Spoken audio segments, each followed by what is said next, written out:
Supreme court ने मंगलवार को बुलडोजर एक्शन पर 1 अक्टूबर तक रोक लगा दी है।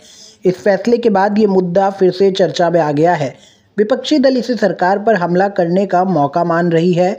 वहीं बीजेपी शासित राज्यों ने इस पर कोई प्रतिक्रिया ना देकर ये संकेत दिया है कि कार्रवाई को रोकना सही कदम नहीं होगा। अब जब कुछ हफ्ते बाद 5 राज्यों में चुनाव होने जा रहे हैं, तब अदालत के इस फैसले ने राजनीतिक मायने अलग अलग बदल दिए हैं। विपक्षी दलों ने कोर्ट के इस फैसले का स्वागत किया है। बुलडोजर न्याय नहीं हो सकता है। बुलडोजर अनकॉन्स्टिट्यूशनल था। बुलडोजर लोगों को डराने के लिए था। बुलडोजर जानबूझ करके विपक्ष की आवाज़ को दबाने के लिए था। मैं धन्यवाद और बधाई दूंगा सुप्रीम कोर्ट के इस फैसले को, जिसने बुलडोजर को रोकने का काम किया है।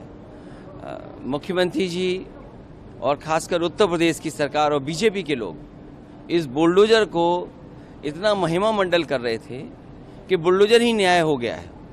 और इनके तमाम कार्यक्रमों में, इनकी रैलियों में इस बात को ये इतना बढ़ा चढ़ा करके लेकर के आते थे जिससे लोगों के अंदर भय पैदा कर सकें।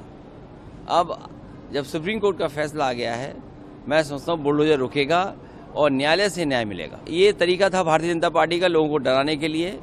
उन्होंने न्याय के लिए बुलडोजर बना दिया था। बुलडोजर अन्याय का प्रतीक हो सकता है, न्याय का प्रतीक नहीं हो सकता। विपक्ष का तर्क है कि बुलडोजर एक्शन बिना उचित कानूनी प्रक्रिया के होता रहा है, जिससे गरीब और कमजोर वर्गों पर असर पड़ा है। कोर्ट के इस फैसले से विपक्ष को सरकार की कठोर नीतियों के खिलाफ आवाज उठाने का मौका मिला है, खासकर उन क्षेत्रों में जहां बुलडोजर कार्रवाई का असर अल्पसंख्यक और गरीब समुदायों पर पड़ा है। विपक्ष इसे एक बड़ा चुनावी मुद्दा बना सकता है। दूसरी ओर सत्ता पक्ष का मानना है कि बुलडोजर एक्शन कानून और व्यवस्था बनाए रखने की कोशिशों के लिए ज़रूरी कदम है। उनके अनुसार बुलडोजर एक्शन अवैध निर्माण और अतिक्रमण हटाने के लिए किया जाता है। इस पर रोक से प्रशासन की कार्रवाई पर असर पड़ेगा और अपराधियों के खिलाफ सख्त कदम उठाने में कमी आएगी। सत्ता पक्ष इसे विकास योजनाओं को बढ़ावा देने और कानून व्यवस्था बनाए रखने की दिशा में ज़रूरी मानता है।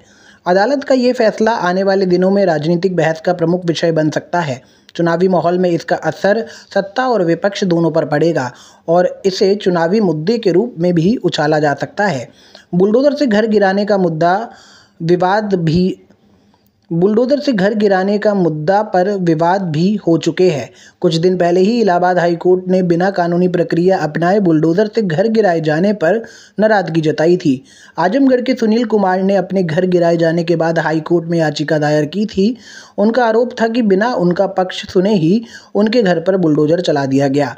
इस पर हाई कोर्ट ने यूपी सरकार से सवाल किया कि ऐसी क्या स्थिति थी जिसके चलते कानूनी प्रक्रिया का पालन किए बिना उनका घर गिरा दिया गया। कोर्ट ने इस मामले में सरकार से जवाब दाखिल करने को कहा है।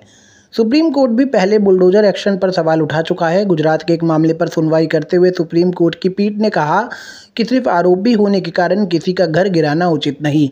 किसी आरोपी ने अपराध किया है या नहीं, ये तय करना कोर्ट का काम है, ना कि सरकार का। कोर्ट ने साफ किया था कि बिना कानूनी प्रक्रिया के किसी के घर पर बुलडोजर चलना न्याय संगत नहीं है।